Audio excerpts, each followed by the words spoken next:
ನಿನ್ನೆ ರಾತ್ರಿ ಸ್ವಲ್ಪ ತೀವ್ರವಾಗಿತ್ತು. ಈಗ 20ರಿಂದ 30% ಒಂಚೂರು ಉಸಿರಾಟದ ಒಂದು ತೊಂದರೆ, ಒಂದು ಹತೋಟಿಗೆ ಬರೋ ತರ ಸೂಚನೆಗಳು ಕಾಣ್ತಾ ಇದೆ.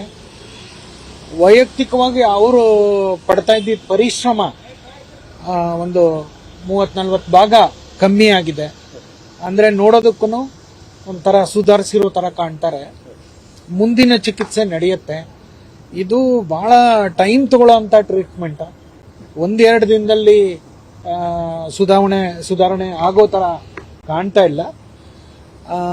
ರಕ್ತ ಒತ್ತಡ, ನಾಡಿ ಮಿಡಿತ ಎಲ್ಲ ಕರೆಕ್ಟ್ ಆಗಿದೆ. ಯೂರಿನ್ ಔಟ್ಪುಟ್, ಏನೇನು ಬಾಡಿಲಿ ಪ್ರಕ್ರಿಯೆಗಳು ನಡೆಯುತ್ತೋ ಅದೆಲ್ಲಾನು ಚೆನ್ನಾಗಿ ನಡೀತಾ ಇದೆ. ಉಸಿರಾಟದ ಒಂದು ತೊಂದರೆ ಬಿಟ್ಟು. ಸೊ ಫ್ಯಾಮಿಲಿ ನಮ್ಮ ಜೊತೆನೇ ಇದ್ದಾರೆ, ಎಲ್ಲರೂ ಸ್ಪಂದಿಸ್ತಾ ಇದ್ದಾರೆ. ಸುಳ್ಳು ವದಂತಿಗಳು, ಫಾಲ್ಸ್ ರೂಮರ್ಸ್ ದಯವಿಟ್ಟು ಸ್ಪ್ರೆಡ್ ಮಾಡೋದು ಬೇಡ. ಅವರು ರಿಕವರ್ ಆಗಿ, ಅದು ಏನು ಭಗವಂತ ಇದು ಬರ್ದಿದ್ದಾನೋ ಅದೇ ತರ ಅವರು ರಿಕವರ್ ಆಗಿ ಮನೆಗೆ ಹೋದ್ರೆ ನಮಗೂ ಸಂತೋಷ, ನಿಮಗೂ ಸಂತೋಷ, ನಾಡಿಗೂ ಸಂತೋಷ. ಅದು ಲಂಗ್ ಕಂಜೆಷನ್ ಆಗಿದೆ, ಸ್ಪ್ಯಾಸಮ್, ಬ್ರಾಂಕೋಸ್ಪ್ಯಾಸಮ್ ಅಂತೀವಿ, ಅದು ತುಂಬಾ ಇದೆ. ಕೆಲವೆಲ್ಲ ವಯೋಸಹಜವಾದ ವ್ಯಾಧಿಗಳು. ಅದರ ಜೊತೆಗೆ ಇದು ಬಂದಿರೋದ್ರಿಂದ 20 ವರ್ಷದವರು ಎಷ್ಟು ಸ್ಪಂದಿಸ್ತಾರೆ ಅಷ್ಟು 80ರ ಮೇಲಾದಾಗ ಸ್ವಲ್ಪ ಕಷ್ಟ ಆಗತ್ತೆ. ದೇಹ ಅಷ್ಟು ಸ್ಪಂದಿಸಲ್ಲ. ಕಾನ್ಶಿಯಸ್ ಅಂದ್ರೆ ಮೈಲ್ಡ್ ಸೆಡೇಷನ್ ಅಲ್ಲಿ ಇಟ್ಟಿದೀವಿ.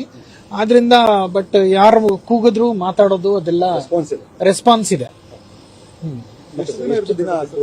ಎಷ್ಟು ದಿನ ಅನ್ನೋದಕ್ಕಿಂತ ಹೆಚ್ಚಾಗಿ ನಾವು ಲೆಕ್ಕ ಹಾಕೊಂಡಿರೋದು ಅವ್ರಿಗೆ ಯಾವ ರೀತಿನೂ ತೊಂದರೆ ಆಗಬಾರ್ದು, ಅವರ ಜೀವಕ್ಕೆ ಸಂಕಟ ಬರಬಾರ್ದು, ಒದ್ದಾಟ ಇರಬಾರ್ದು. ಆಮೇಲೆ ಎಷ್ಟು ಸಾಧ್ಯತೆ ಆಗತ್ತೋ ಅಷ್ಟು ರಿಕವರಿ ಆಗ್ಲಿ. ಆದ್ರಿಂದ ದಿನದ ಲೆಕ್ಕಾಚಾರ ಬಿಟ್ಬಿಟ್ಟಿದೀವಿ. ಈಗ ನಿನ್ನೆಗಿಂತ ಇವತ್ತು 20ರಿಂದ 30 ಭಾಗ ಮೇಲು ಅಂದ್ರೆ ಅದು ಸಂತೋಷ. ಆ ರೀತಿ ದಿನ ನಡೀತಿದ್ದಂಗೆನೆ ನಾವು ಪ್ರೋಗ್ರೆಸ್ ನ ನೋಡ್ಕೊಂಡು ಮುಂದುವರಿತೀವಿ. ಅದು ಭಗವಂತ, ನಮ್ ಕೆಲಸ ನಾವು ಮಾಡ್ತೀವಿ. ಸೊ ಇದನ್ನೇ ನಮ್ಮ ದೇವೇಗೌಡರ ಫ್ಯಾಮಿಲಿ, ಡಾಕ್ಟರ್ ಮಂಜುನಾಥ್ ಇವರೆಲ್ಲರೂ ಇದನ್ನೇ ಹೇಳ್ತಾ ಇರೋದು. ನಿಮ್ಮ ಕೆಲಸ ನೀವು ಮಾಡಿ, ಮಿಕ್ಕಿದ್ದು ಭಗವಂತ ನೋಡ್ಕೋತಾನೆ ಅಂತ.